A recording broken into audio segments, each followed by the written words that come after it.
Assalamualaikum warahmatullahi wabarakatuh. Perkenalkan, nama saya Icang Mahenaki dari Prodi Jurnalistik Fakultas Dakwah dan Komunikasi Universitas UIN Alauddin Makassar.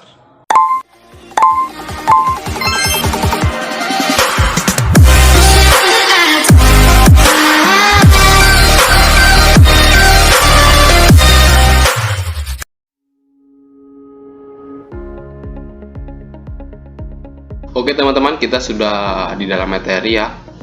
Kali ini saya akan mempresentasikan materi harian, tugas video, yakni konsep dasar ekonomi media. Nah, sebelum kita lanjut teman-teman, pembahasan selanjutnya kita harus mengetahui apa itu yang namanya ekonomi media. Oke, next kita lanjut teman-teman. Ekonomi media terdiri dari dua suku, yakni ekonomi dan media. Ekonomi yaitu perilaku manusia dalam mengolah sumber daya. Jadi ketika ada perajin, ada tiktoker, youtuber, nah itu salah satu orang yang bisa memanfaatkan sumber daya yang ada di sekeliling mereka. Yakni terus media ini adalah alat atau sarana yang digunakan untuk menyampaikan dan memperkenalkan baik itu barang kita ataupun produk yang lainnya. Jadi media ini sangat kita gunakan sekarang ya, khususnya media sosial teman-teman. Oke, nah ketika kita membahas ekonomi media, otomatis ada kekuatan yang memengaruhi ekonomi media itu sendiri. Nah, di sini ada yang namanya perspektif makroekonomi. Makroekonomi ini adalah cabang ilmu ekonomi seputar ekonomi secara keseluruh, termasuk kinerja, perilaku produsen hingga proses mengambil keputusan. Nah, ini di sini terjadinya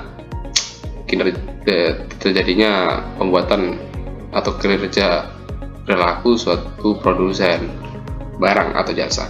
Nah, selanjutnya adalah ekonomi mikro. Nah, apa ini ekonomi mikro? Ekonomi mikro adalah cabang dari ilmu ekonomi media yang mempelajari perilaku konsumen dan perusahaan serta penentuan harga-harga pasar dan kualitas faktor input barang dan jasa yang diperjualbelikan. Nah, ketika kalian tidak terima dengan harga pokok barang atau jasa dan kalian komplain, dan ini perusahaan ini langsung menurunkan atau menaikkan harga pasar sesuai dengan kualitas faktor. Nah, itu yang dimaksud dengan suatu perjalanan mikro ekonomi. Oke, selanjutnya yakni, nah ini teman-teman, jadi suatu negara pasti mendapatkan income dari media. Nah, media ini namun tidak hanya suatu uang masuk ke dalam uang kas negara, melainkan kalian bisa mendapatkan keuntungan dari media ini secara individu maupun kelompok kalian. Oke, jadi ekonomi media ini sangat mendukung aktivitas ekonomi yang telah ada. Ekonomi digital dipercaya bisa mendobrak pertumbuhan ekonomi di Indonesia melalui pemanfaatan teknologi ini. Produk-produk lokal Indonesia dapat memasuki pasar global. Nah, kalian tidak boleh kalah dengan produk hasil negara ini, melainkan kalian bisa menghasilkan hasil produk kalian sendiri yang bisa masuk ke pasar global. Jadi banyak sekali sekarang sarana yang bisa kalian akses, khususnya media sosial, untuk memasarkan produk hasil tangan kalian sendiri, seperti sarana TikTok, Instagram maupun Facebook. Kalian bisa menggunakan media itu untuk memasarkan hasil produk kalian atau karya kalian hingga masuk ke pasar global. Jadi tidak hanya di seputaran lokal saja teman-teman hasil produk kalian dikenal, melainkan kalian bisa memasarkan atau memperkenalkan hingga ke luar negeri. Bayangkan income berapa keuntungan yang bisa kalian raih. Oke, selanjutnya, nah ini Ada beberapa kutipan yang bisa kita simpulkan kali ini teman-teman. Nah, untuk ekonomi media, yakni industri yang bisa kita manfaatkan sumber dayanya yang terbatas untuk menciptakan apapun.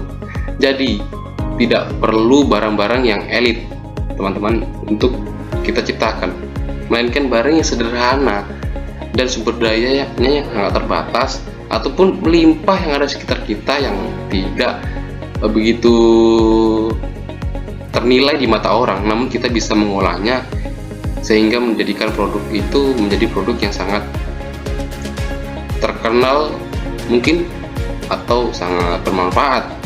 Maka itulah barang-barang yang bisa kita coba untuk memasarkan melalui ekonomi media ini. Maka ekonomi akan terus berjalan, media juga kita perlukan untuk memasarkannya. Nah, pada media massa, selain menjadikan presentasi ruang publik yang penuh dengan dinamika sosial, politik, dan budaya, namun juga bisa menjadi kekuatan ekonomi yang bisa menciptakan surplus.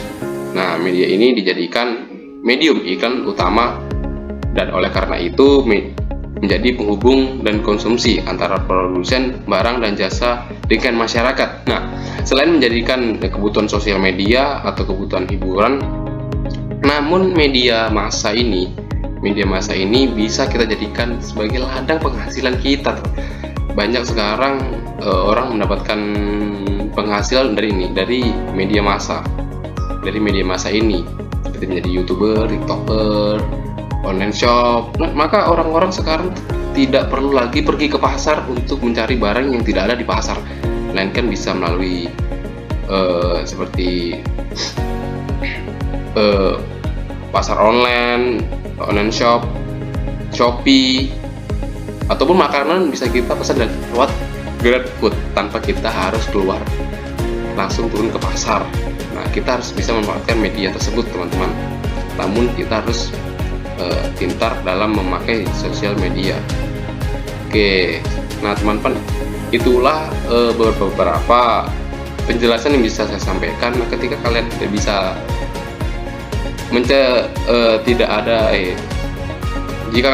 jika teman-teman kurang mengerti dengan apa yang saya jelaskan, kalian bisa pergi ke akun Instagram saya dan mendm saya.